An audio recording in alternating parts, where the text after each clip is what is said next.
Olá, pessoal de casa, olá você que está aí no trabalho, você que está me acompanhando no carro, no transporte, no seu intervalo, onde quer que seja, a gente sempre para aqui no Power Mix para poder bater um papo, sempre com um assunto muito interessante. E vira e mexe, passa por aqui um especialista da área médica, trazido lá pelo Hospital Hilda Estrella Ribeiro. Um abraço aqui a todo o corpo médico, todo o corpo de técnicos de enfermagem, de enfermeiras, pessoal do serviço. Eu fiquei internado ali no Hilda, fiquei quase de casa. Mas enquanto eu estive internado por lá, essa profissional ainda não estava no leque de profissionais à disposição ali. E hoje nós vamos entrevistá-la. Você já a conhece no rádio, mas vai conhecer agora aqui também no Power Mix, doutora Rafaela Januário, médica coloproctologista, mais uma camisa 10 do time lá do Hospital Hilda, que cada vez mais incrementa esse time de profissionais. Para você não foi grande dificuldade, né, Rafaela, vir para cá? Afinal, sua família é toda da região, né? Boa tarde. Boa tarde, Mauro. Boa tarde, gente.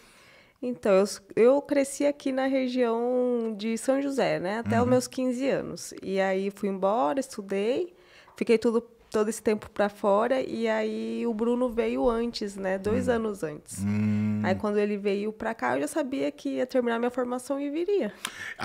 O fato de sua família ser aqui da região de São José do Rio Claro influenciou na escolha do Bruno também, de escolher Nova Mutum para ser a cidade de vocês? Com certeza, porque ele não conhecia o Mato Grosso antes de me conhecer. Nunca tinha pensado. Okay. E aí, quando ele me conheceu, ele falou com meu pai que queria ver uma cidade para vir para cá, para o Mato Grosso. E aí a gente foi lá para Alta Floresta, a gente veio descendo todas as cidades, a gente foi para Rondonópolis também. Meu pai tinha contatos, né, com bastante conhecidos assim das cidades, e a gente foi vendo qual cidade que se adequaria, que teria espaço para um urologista, né? Porque ele estava na metade do último ano da residência. Então, ficaria mais 6 meses terminando a residência e viria, então, morar. E aí, Nova Mutum, graças a Deus, deu certo. É claro que a proximidade com São José é fator, mas no final, o que pesou na escolha sua, por exemplo? Vou atuar em Nova Mutum, em clínica particular e no Hospital Hilda. O que você estrutura? Estrutura, porque aqui em Nova Mutum, assim como eu cresci ali em São José, fui embora tem 14 anos, né? Então, há 14 anos atrás, sempre falava de Nova Mutum, que era uma cidade que estava crescendo, mas não tanto igual está hoje, né? A gente não imaginava que ia ter esse boom todo aqui na cidade. E aí, quando o Bruno veio para cá, que já tinha a estrutura do Hilda, um hospital numa cidade do interior com tudo aquilo, aí com certeza eu pensei que me encaixaria aqui também. Você, ao acompanhar pela internet, claro que você já sabia, você sempre manteve contato, mas te impressionou a estrutura do Hospital Hilda?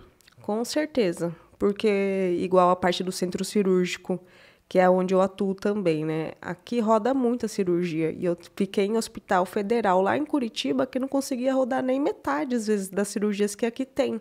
Então, uma sala, que a gente fala rodar, é que sai, termina uma cirurgia e entra outra. Então, a produtividade é muito grande, né? Os profissionais também trabalham muito bem, porque isso é como se fosse uma orquestra no centro cirúrgico, que começa, vamos supor, 7 horas da manhã. Aqui nem 7 horas da manhã. Antes das 7, os pacientes já estão indo para o centro cirúrgico para começar a anestesiar às 7 e já começar a operar logo em seguida. A sua área, que é a coloproctologia, ela tem muito fluxo aqui? Tem. Eu abri meu ambulatório ali no Hilda do SUS. Então, eu estou atendendo a população do Mato Grosso nessa parte de proctologia.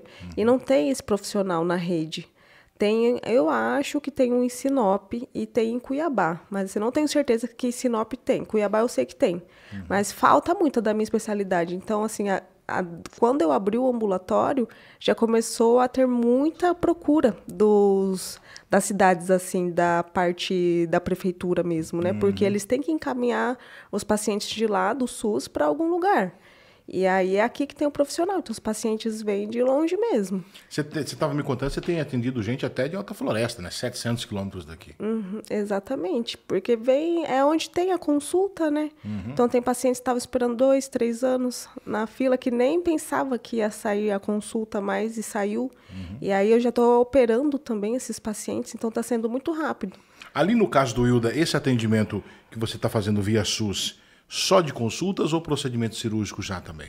Procedimento cirúrgico também, porque quando o paciente consulta comigo, se há uma queixa cirúrgica, eu mesmo gero essa cirurgia, eu solicito os pré-operatórios, aí o paciente já faz o pré-operatório e já chega para operar. Ontem mesmo eu operei 4 pacientes. 4? Sim. Caramba, e a gente, eu tinha, pelo menos antes de conhecer o Wilda, Rafaela, uma impressão assim de que se eu precisar de alguma coisa do SUS, eu tô morto, né?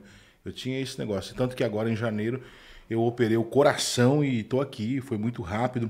Hoje as coisas mudaram muito, né? O trâmite, por exemplo, o médico identificou meu problema aqui. Eu preciso operar e é com esse médico mesmo. Essa espera já não é mais de anos assim também, né? Não, é de dias, né? Dependendo, assim, tem muito paciente, igual teve um caso, porque eu também trabalho na UTI ali no Hilda, né? E o paciente precisava de uma prótese de aorta, isso pelo SUS, né? E aí precisou da prótese, o médico especialista avaliou, solicitou a prótese foi liberada, foi feita a cirurgia, isso tudo em menos de 30 dias. Sendo que é uma cirurgia que, se for falar de valor, assim, num particular, com certeza custaria mais de 100 mil reais. Caramba! E demoraria para fazer, assim, num hospital público igual a da minha residência lá de cirurgia geral. Acho que demoraria mais de meses. E aqui não demorou nem 30 dias. Que bacana que as coisas estão sendo assim. Agora, para quem está nos assistindo e não entende o que é a coloproctologia, e muitas vezes ela é confundida com outras especialidades, especificamente o que faz um coloproctologista? Então, a gente é uma especialidade cirúrgica que cuida do reto, do intestino e do ânus, né? Então, intestino, reto e ânus. Eu vejo toda a parte de diarreia, constipação, doenças orificiais que abrangem a hemorroida, fístula, plicoma, fissura anal. Vejo também a parte de cisto pilonidal, que fica no sacro, que é bem ali no cofrinho. Tem a doença de Crohn, retocolite, que são doenças inflamatórias intestinais. As intolerâncias, então intolerância ao glúten, intolerância à lactose. A parte de retocele, que é quando a paciente, às vezes mais idosa, geralmente acontece em mulher. Tem como se fosse o reto mais alargado, e aí fica com fezes acumuladas ali naquele reto, a gente tem que ver, ela tem certos sintomas, né, e a gente tem que fazer o tratamento correto, ou até o prolapso retal. Então, tudo que é do intestino, reto e ânus é com a gente. É que a gente é como se fosse um braço da especialidade da cirurgia do aparelho digestivo, que antigamente abrangia tudo isso, só que aí agora dividiu, aí a cirurgia do aparelho digestivo ficou mais com a parte de estômago, vesícula, esôfago, fígado, e aí a gente ficou com a parte de baixo. E o que é legal é que vocês são profissionais interligados. Tem profissionais dessa área ali no Hilda, né? Mas quando desce, por exemplo, desceu ali do intestino para baixo, vamos chamar a Rafaela. Há essa relação entre vocês? Se o médico dizer para o outro, olha, Rafa, esse paciente aqui eu acho que ele é seu e tal, dá uma olhada.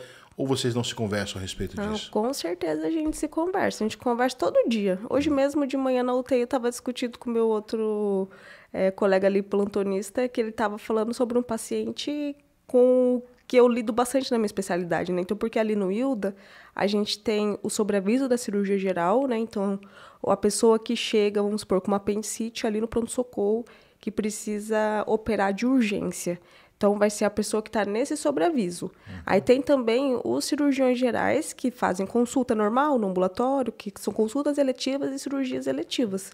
Então, a gente sempre conversa entre si, mesmo na urgência ou até na cirurgia eletiva. O legal é, você está me dizendo do sobreaviso, aí o cara chega, ele tem que cair na cirurgia geral. Às vezes, uma cirurgia que não é, por exemplo, da coloproctologia. Você está habilitado a fazer, você tem que fazer, você faz? Se eu precisar fazer, eu faço. Porque eu fiz cirurgia geral antes, mas como tem a escala, né? Sempre a escala está coberta, né, pelos cirurgiões e nunca fica sem cirurgião geral. Bacana. E essa área da especialidade, como que funciona a formação? Vamos lá, o bacharelado, acho que é normal, 6 anos, né? Isso. E depois disso, vamos especializar quanto tempo? Então, aí eu fiz 2 anos de cirurgia geral, que agora viraram 3 anos, né? Então, não existe mais cirurgia geral de 2 anos. Até um ano depois do meu eram 2 anos. Agora são só 3 anos, e aí eu fiz mais 2 anos de proctologia. 10 anos de medicina, menina? 10 anos para chegar a essa formação e hoje você ter essa profissional aqui em Nova Mutum. E também você também tem uma rotina de consultório, né? Você atende ambulatório SUS no Hilda, você atende cirurgia, você faz UTI.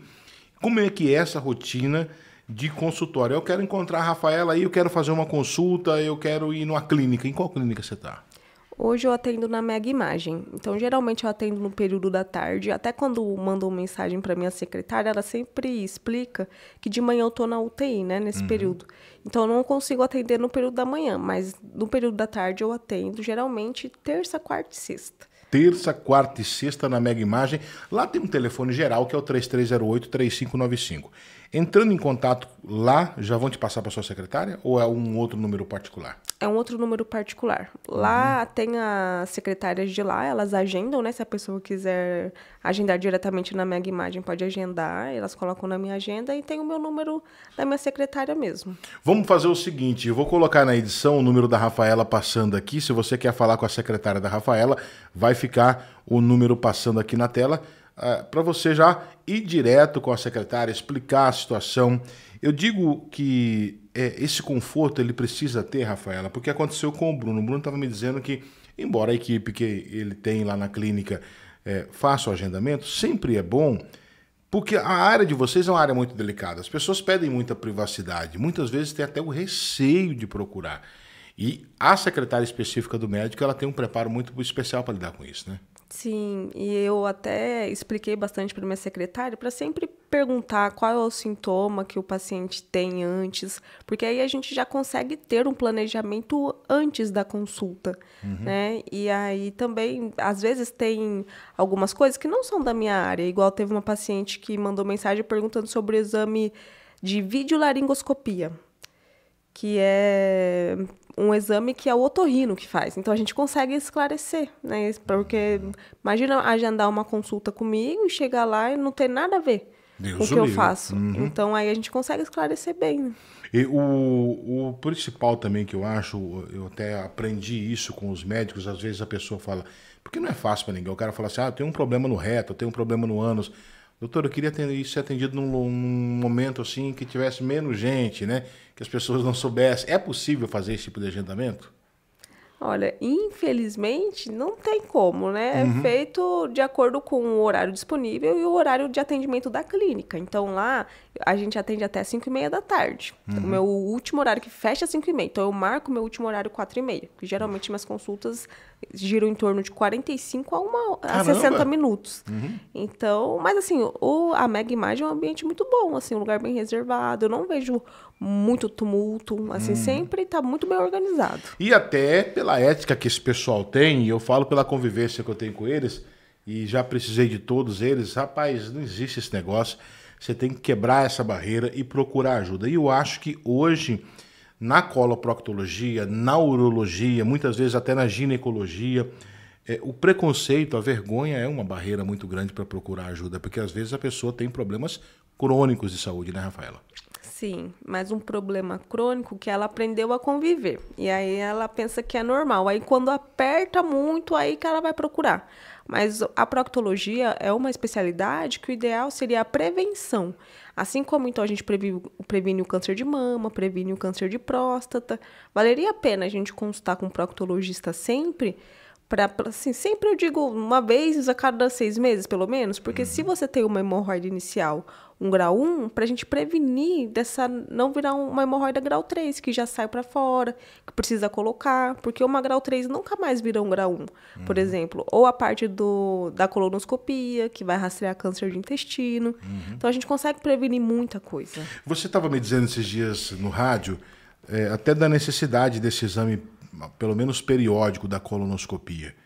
De quanto em quanto tempo você acha que isso tem que ser feito? E existe uma faixa de idade que você imagina?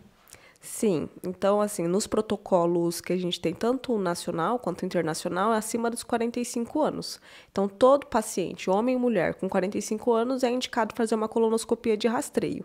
Rastreio de quê? De câncer de intestino, né? Câncer de cólon e câncer de reto. E aí, veio normal esse exame, a gente vai repetir de 5 em 5 anos. Por que esses 5 anos? Porque é o tempo que um pólipo, que é como se fosse uma verruga que surge ali no intestino, que ele demora para se transformar num câncer. Não é nem no câncer, é que ele começa a malignizar. Então, um câncer de intestino, ele surgiu de um pólipo que ficou pelo menos uns 10 anos ali. Então, com 5 anos, eu consigo pegar esse pólipo no começo, eu tiro e previno o câncer.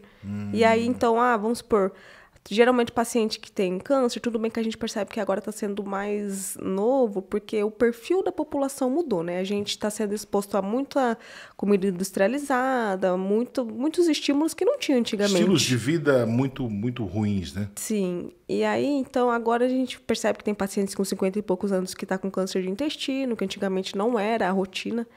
Mas, assim, o câncer geralmente é diagnosticado aos 70 anos. Então, se um paciente tivesse feito essa colonoscopia com pelo menos 50 anos, já teria conseguido prevenir. Porque pega aquele pólipo bem no comecinho, tira e não deixa ele evoluir. Porque para um câncer de intestino começar a causar sintoma, porque ele está ali há muito tempo. Entendi. Ele começa a obstruir, ele assim, começa a emagrecer, perder apetite. E a incidência de letalidade no câncer do intestino, o câncer do colo, por exemplo, ela é alta? Não. Não. Se a gente consegue pegar no começo, então, fez uma colonoscopia de rastreio e viu que tem um câncer ali, mas não é tão grande, a gente faz a cirurgia, tira esse pedaço do intestino, religa, né, faz a costura de novo, e aí a gente fica acompanhando durante 5 anos com exames específicos, né, que é a colonoscopia, tomografia de tórax, abdômen e cólon, de pelve, né, porque o câncer de intestino, ele faz metástase principalmente para fígado e pulmão. Então, aí a gente acompanha durante 5 anos. Se esses 5 anos não aconteceu nada, a gente considera cura. Então, a gente considera que o paciente ele volta para aquela parte do rastreio, que é de 5 em 5 anos. E, assim, se a gente pega no começo, não tem letalidade nenhuma. Agora, quando a gente pega muito avançado, que já está com metástase, aí é outra conversa, né? Tem fatores de predisposição? Por exemplo, eu ser mais velho, eu ser mais novo, eu ser branco, ser preto, ser gordo, ser magro, para ter esse tipo de câncer? Tem a obesidade, um fator de risco, porque pelo estímulo que você já teve, né, o que você foi exposto. A gente vê que nos estudos pacientes negros têm uma maior predisposição, mas na prática a gente não vê essa diferença. Tá? E aí, idade, quanto mais velho, maior a chance de ter, né? Mas assim, se a gente conseguir fazer a colonoscopia de 5 em 5 anos, a gente consegue prevenir. Então, daí a idade não seria mais um fator que influenciaria. Entendi. Agora, porta dentro do consultório ou do centro cirúrgico, o que mais entra para você, com certeza, deve ser no dia a dia as hemorroidas, né? Com certeza. Há como evitar? Ou a pessoa vai ter porque vai ter? Não, com certeza tem como evitar, porque para ter uma doença hemorroidária, né? Porque a hemorroida, então, é uma estrutura normal do nosso corpo. Todo mundo tem 3 hemorroidas. A partir do momento que ela começa a causar sintomas, então, sangramento, começa a prolapsar, às vezes sensação de inchaço ali no ânus, daí a gente chama de doença hemorroidária.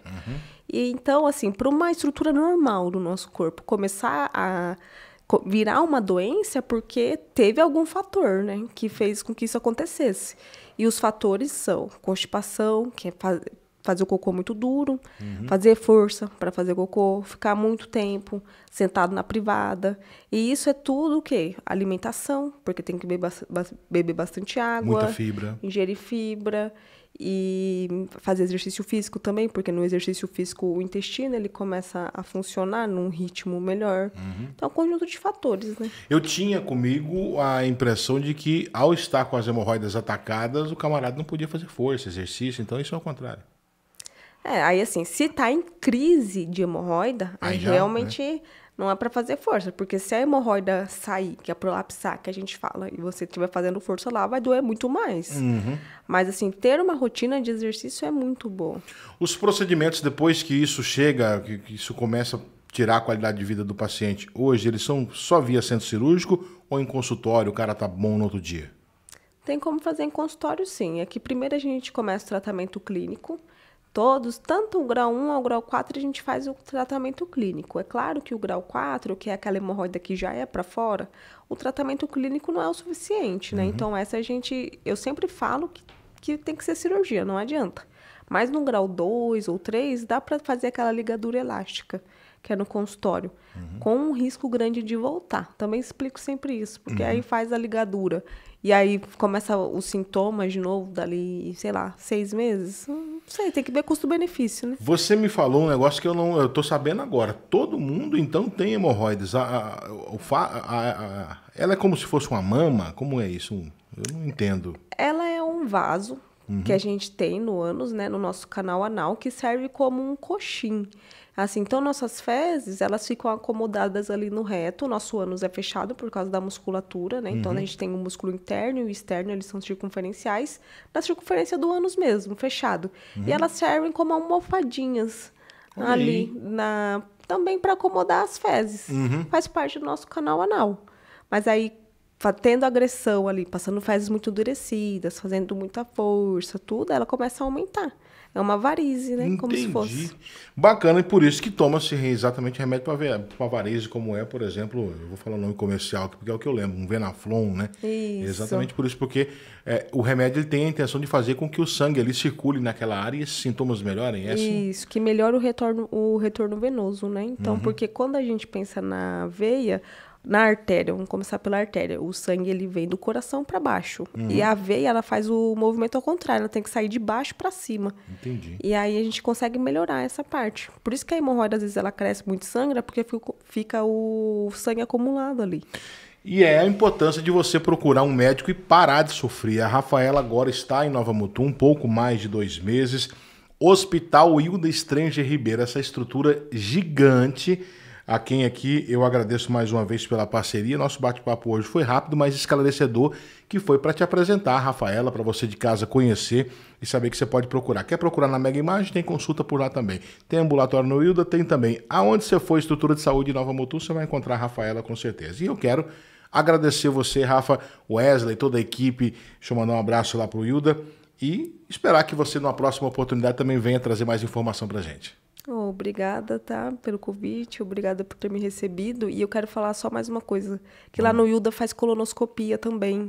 Bacana, hein? Tá fazendo colonoscopia e endoscopia. Então, lá, assim que você agenda, você vai receber a orientação quanto ao preparo e faz o exame ali mesmo. Então, isso é muito bom. Principalmente para minha especialidade. Exatamente. Bacana, já resolve tudo numa só. Enfim, Rafaela Januário, obrigado mais uma vez, querida. Obrigada. Muito bem, a gente volta numa próxima oportunidade com mais um profissional lá do Hospital Hilda Stranger Ribeiro aqui para você. Muito obrigado e até a próxima, se Papai do Céu quiser, e tomara que ele queira. Tchau, tchau.